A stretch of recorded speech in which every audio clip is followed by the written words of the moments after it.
Well, we're going to get started tonight. I just want to talk to you real quick about what we're doing tonight. It just so happens, veterans, that I happen to have been privy to over the last week multiple meetings, most of which were through Dave's effort, Dave Weaver and the team, but in some other places as well. And I was trying to calculate it in my head about how much the economic opportunity was for veteran-owned businesses. And as I'm counting, not a mathematician, but as I'm counting, it's north of $50 billion.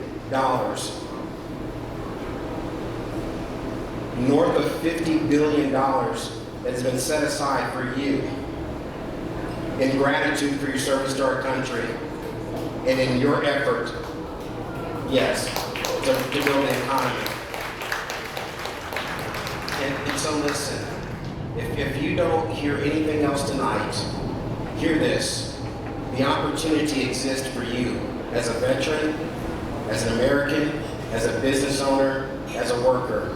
It's set up. People are waiting for the opportunity to help you. And so I would say, ask the question. I was reading something from Steve Jobs earlier this week, and he said most people don't fail because they've taken a step forward.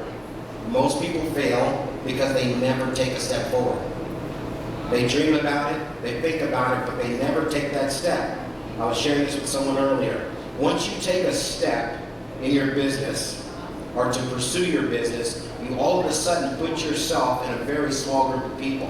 You're going to look around and say, what looked like a lot of competition before, because everybody talks about business, it's really small once you make the decision to go forward.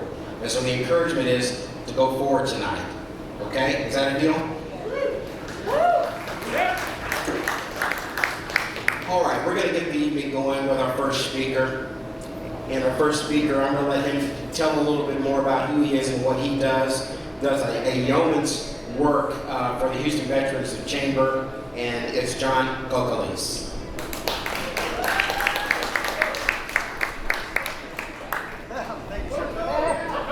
Thank you, everybody. My name is John Cacolice, school trained mechanical engineer, combat engineer for the U.S. Army. Got out in 03 and did quite a few things in my life, but ended up here with the Veterans Chamber. I'm currently a realtor. I own a brokerage in the south part of Houston, but about a year ago I got a call from Dave to say, would you join me on this journey? Because if we don't do it, someone else is going to mess it up. Yep, I'm on board with that. I understand that mission. So I joined Dave in this endeavor, and here we are. So all being mostly military in the room, let me try something real quick. I want to say something. I'm going to say one team, and what I need you to say back to me is one mission, because that's really what this is all about. Ready? One team. One mission. That's what I'm talking about. We are one team. We are one mission. So let's talk about. I'm going to try and do my best to outline the problem that we have in Houston. But first, I'm going to outline what is Houston. And to be fair, Houston is probably one of the most diverse cities in the entire United States. All right, we lead the United States on diversity. We are pretty near 1/4 Asian, 1/4 Anglo, 1/4 African American, and 1/4 Hispanic. We are where the rest of the United States, where anybody who does any sort of population statistics says the United States will be by 2050. We are there now. We are there now. And now there's quite a few others smattering. There's a massive Indian population due to the engineering population, but we are what the rest of the United States will look like. That's pretty impressive. That's pretty impressive. We actually have probably one of the most diverse business and economic pictures in the United States. 90%, 97%, I think last number was 2019, 2020 and 2021 kind of being off the charts. We have one of the largest small business populations in the United States. It's tremendous, like 400,000 businesses, in small businesses. That's less than 1,000 employees in Houston. That's a fantastic market. We understand what it means to be small business. We understand what it means to be a small employee, 1, 2, 5, 10, 15, 100 man shops. That's what we do, and we do it well. Well, let's talk about the problem. I'm going to pick on a demographic only because it's obvious. Okay, let's talk about women-owned businesses in Houston. There's about 127,000 women-owned businesses in Houston, right? And they're relatively easy to identify, right? That you can see them, you can point to them, and you can say, "That's a female. I know that. She's the business owner," right? Let me name some of the smaller businesses in Houston that are run by females. Perry Homes. Perry Homes, $650 million in profit. Pretty good, right? Let's talk about another one here. Suncoast Resources. You ever heard of them? Some of you may have. You ever pump gas in your car? Chances are it was delivered by a Suncoast truck. They did almost $500,000 or $500 million in revenue. That's impressive. Let me see. There's another one here. WS Bellows. Most people have never heard of WS Bellows. They did almost $280 million in profit. They renovate hospitals, owned by two young ladies.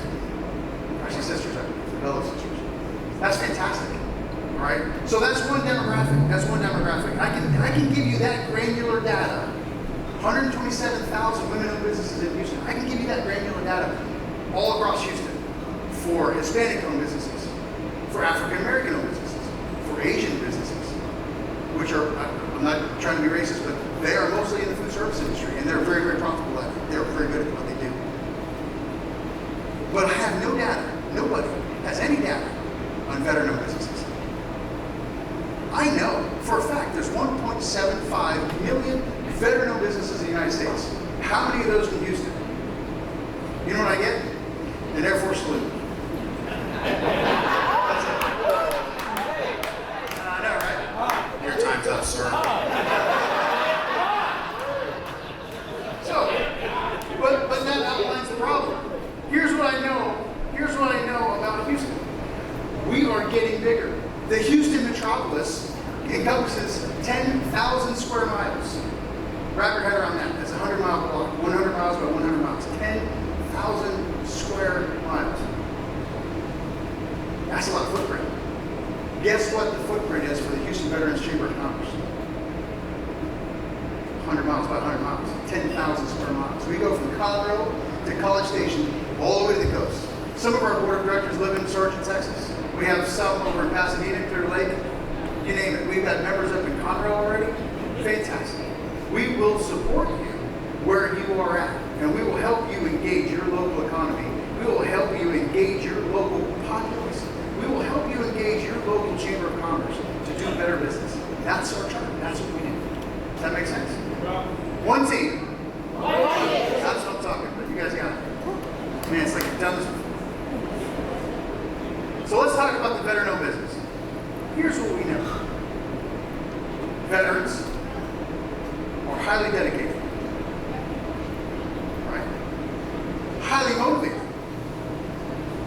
They tend to be highly educated, and they're only slightly deviating. They're getting stuff done, right?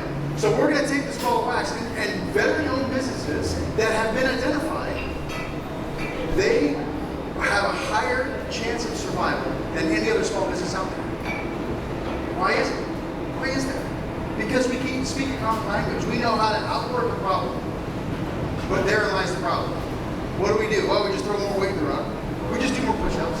We'll just work harder. It'll work out. You'll see. It'll be better. What we are terrible as a veteran organization, as a veteran community, what we are absolutely terrible at is identifying ourselves. Hey, I'm a United States Army veteran, and I do good business. Come support me. I can't tell you how many times I've been in a lineup against 5 or 6 other realtors, and I identify myself as, hey, I'm a United States Army veteran, I'm a United States Army officer, I don't like losing. I win the business. That's all they need to know. I've already spoken to my character by the fact that I did the thing. Most of you have already done that thing. Claim it. We have a stigma in the veteran community. Oh man, PTSD. We have tons of support for the veteran community, right? We have suits for vets. We have paws for vets. We have the Odysseus Sailing Foundation. We have PTSD. We have horseback riding. We have shooting for vets. Camping for vets. you name it. But we have nothing for the small business owner. No, just throw more weight in your rug, do more push-ups, you got this. No, there's a better way. There's a better way. There are websites after websites after websites to help women run businesses better. There are multiple businesses or websites to run African American businesses, Hispanic, Asian, Hindi, you name it. There are a bunch of failed websites for veteran businesses. People try hard and they realize that the problem is very big, and so they just don't. That's terrible. We can do better. This chamber, your chamber, will do better. Because why? We are one team. That's what I'm talking about. So with that in mind, I want to kind of lay out something real quick. I have some slides that I want to kind of go through, just kind of outline the problem. Is this good? Turn on. An Air Force. Yeah, the airport's problem. Technology airport board. So anybody know what this is? Where are my maneuver guys in the room? What is that? Oh, come on, son. That's an infantry platoon, right? Moving towards an objective. Fair enough? Okay, what's that? That's 2 infantry platoons moving towards an objective. I'm Army, I'm making this hard. So let's talk about this real quick. Let's call that, instead of an infantry platoon, let's call that a small business. A veteran-owned small business. They have an objective, right? They have a great thing they want to accomplish. So does that small business right next to it. They both need similar assets. They both need fuel, they both need food, they both need bullets. We need someone to get it to them. That's us. And so you continue the mission, you don't realize that they're all moving towards a similar objective to be successful. What if, and I pose this to you, what if there was an organization that would come alongside those 3 small businesses and help them do their mission, help them do their business, help them run their business more efficiently, network more efficiently, spend their dollars more efficiently, spend their time more efficiently. That's what your Houston Veterans Chamber of Commerce is. Flat out.